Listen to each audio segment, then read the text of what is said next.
السلام علیکم دوستو، میں ہوں محمد سفیان اور آپ دیکھ رہے ہیں اسپرٹ آف حق۔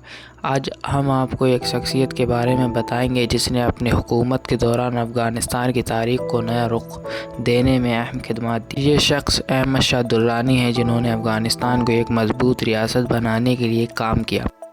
احمد شاہ درانی، جنہیں احمد شاہ ابدالی بھی کہا جاتا ہے، ان کی پیدائش ہرات موجودہ افغانستان میں 10 جون 1722 میں محمد زمان خان کے یہاں ہوئی۔ وہ افغان بلوچ نسل سے تعلق رکھتے تھے اور ان کی معاشرتی تعلیم گھر میں ہی ہوئی تھی۔ احمد شاہ درانی نے اپنے آپ کو نادر شاہ کے سامنے مضبوط ثابت کیا اور نادر شاہ نے ان کو ایک خدمتگار سے ابدالی ریجیمنٹ کی کمان دے کر ترقی کی، جس میں 4000 گھوڑ سوار اور کئی بڑے افسر تھے۔ دلی میں ایک مرتبہ نادر شاہ نے احمد شاہ ابدالی کو طلب کیا اور کہا کہ میرے بعد تم حکمران بنو گے، اور کچھ تاریخدان کہتے ہیں کہ ابدالی کی وفاداری اور قابلیت کو دیکھ کر اس نے ایسا کہا۔ بہرحال 1747 دلی میں نادر شاہ کے چند محافظوں نے نادر شاہ کو خفیہ طور پر قتل کر دیا، جس کے بعد 1747 میں احمد شاہ ابدالی نے اپنی حکومت کا اعلان کیا۔ نادر شاہ کی موت کے بعد ابدالی کو لگا کہ فارسی مجھے بھی قتل کر دیں گے، اس لیے اس نے دلی چھوڑ کر قندھار پہنچتے ہی انہوں نے پٹھانوں کی ایک مضبوط فوج کو تیار کیا۔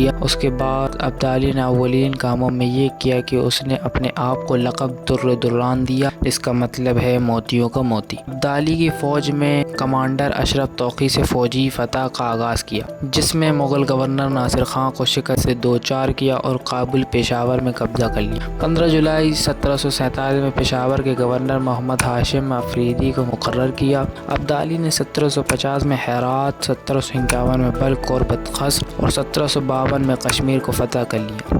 جون 1754 میں تون اور 2 دسمبر کو مشہد پر بھی قبضہ کر لیا۔ 24 جون 1755 کو نیشا پور کو بھی فتح کر لیا۔ یہ سب فتح افغانستان، ایران اور کچھ پاکستانی علاقے کی تھی۔ اب ہندوستان کی باری تھی۔ ویسے تو ہندوستان پر 1748 سے 1767 تک اس نے 8 بار حملے کیا، جس میں ان کی سب سے بڑی فتح پانی پت کی تیسری جنگ ہے، جو کہ 14 جنوری 1761 میں پانی پت شہر میں ہوئی۔ یہ جنگ مراٹھا اور درانی سلطنت کے بیچ میں لڑی گئی۔ ایک طرف شہزادہ راؤ کی 55,000 کی فوج، وہیں دوسری طرف احمد شاہ ابدالی کی 42,000 کی فوج تھی، اور اس جنگ کو 18ویں صدی کی عظیم ترین جنگ کہا جاتا ہے۔ اس جنگ میں درانیوں کو مکمل فتح ہوئی۔ اس کے بعد احمد شاہ ابدالی واپس قندھار چلے گئے۔ 1768 میں گھوڑ سواری کرتے ہوئے ان کے ناک میں چوٹ لگ جانے کی بنا پر 4 جون 1772 قندھار میں ان کی موت واقع ہوئی۔ ان کے بعد ان کے بیٹے نے ان کی سلطنت کو سنبھالا، جن کا نام تیمور شاہ ابدالی ہے۔